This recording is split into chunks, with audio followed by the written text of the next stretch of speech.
माशाअल्लाह।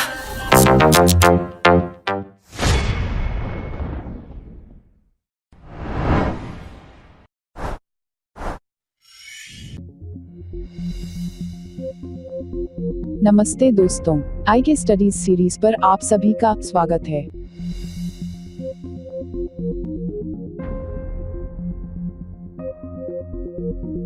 आज की वीडियो में हम आपको MS पावर पॉइंट के बेसिक पॉइंट्स के बारे में बताएंगे। सबसे पहले अपने कंप्यूटर में MS पावर पॉइंट ओपन कर लीजिए। ओपन करने के लिए run command window +R press कीजिए और पावर PNT टाइप कर ओके पर क्लिक कर दीजिए। ओके क्लिक करते ही पावर पॉइंट ओपन हो जाएगा। उसके बाद आपको स्क्रीन पर टेम्पलेट्स एंड थीम्स दिखाई देगी। आप ऑनलाइन भी सर्च कर सकते हैं या फिर आप ऑफलाइन टेम्पलेट्स एंड थीम्स इस्तेमाल कर सकते हैं। आप टेम्पलेट सेलेक्ट करने के बाद कलर भी अपने हिसाब से सेलेक्ट कर सकते हैं।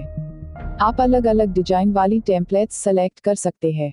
चलिए हम कोई भी एक डिजाइन वाली टेम्पलेट सेलेक्ट कर कार्यवाही शुरू करते हैं। उसके बाद स्लाइड ओपन हो जाएगी। यहाँ आप जो भी कार्य करना चाहते हैं कर सकते हैं। यह पहली स्लाइड है। पहली स्लाइड पर आप टाइटल यानी शीर्षक डाल सकते हैं। हम और भी स्लाइड जोड़ सकते हैं। आप माउस में राइट क्लिक कर नई स्लाइड जोड़ सकते हैं।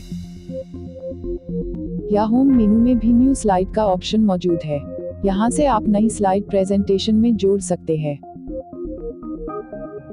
आपको माइक्रोसॉफ्ट पावर पॉइंट को सीखने के लिए आपको इसके बेसिक पॉइंट्स के बारे में पता होना चाहिए।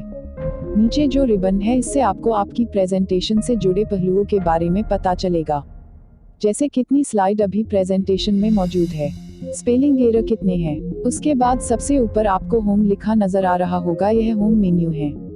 यहाँ आप विभिन्न तरह के टूल्स यूज करके अपनी प्रेजेंटेशन को और ज्यादा इंटरेस्टिंग बना सकते हैं। अगर आपको होम मेन्यू को सीखना है तो आप यह वीडियो देख सकते हैं। उसके बाद आपको और ऑप्शन दिखेंगे जैसे इंसर्ट। यहाँ आप अपनी स्लाइड में कुछ इंसर्ट करना चाहते हैं जैसे पिक्चर्स, स्नैपशॉट, चार्ट्स और भी बहुत सारे ऑप्शन मौजूद है। इसकी वीडियो आप हमारे चैनल पर देख सकते हैं। उसके बाद डिजाइन मेन्यू आता है। यहाँ आप अलग अलग डिजाइन सेलेक्ट कर अपने प्रेजेंटेशन को नया रंग रूप दे सकते हैं।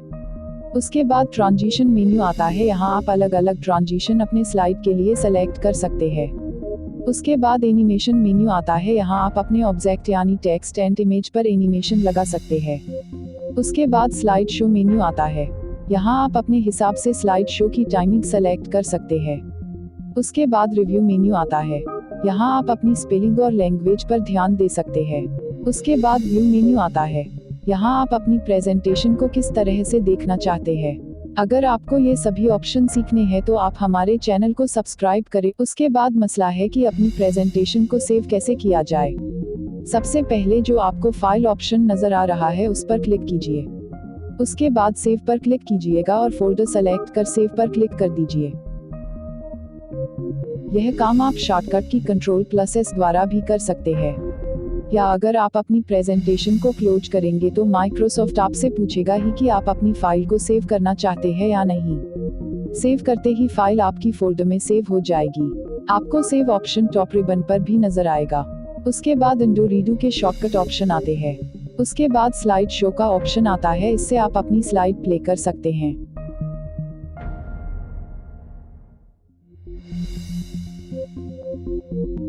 उसके बाद नई स्लाइड ऐड करने का शॉर्टकट यहाँ भी दिया गया है।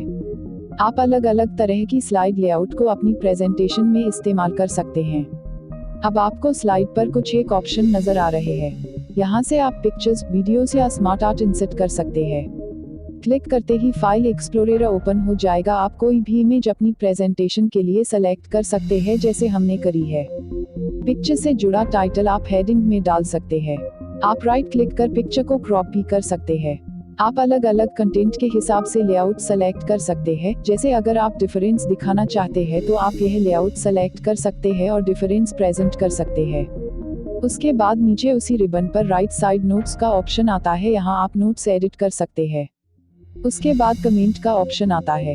उसके बाद व्यू से जुड़े ऑप्शन आते हैं कि आप अपनी प्रेजेंटेशन को किस तरह से देखना चाहते हैं। उसके बाद फिर से स्लाइड शो का ऑप्शन आता है। इससे आप अपने स्लाइड प्ले करके देख सकते हैं। उसके बाद जूम इन जूम आउट के ऑप्शन आते हैं।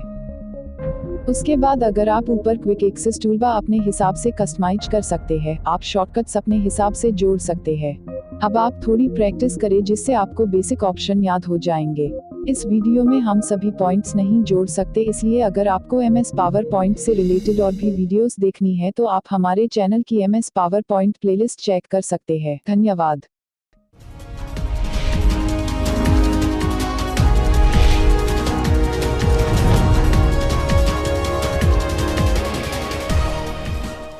अगर आपको हमारी ये वीडियो अच्छी लगी तो लाइक, कमेंट एंड शेयर करें और वीडियोस देखने के लिए सब्सक्राइब करें IK स्टडीज चैनल को।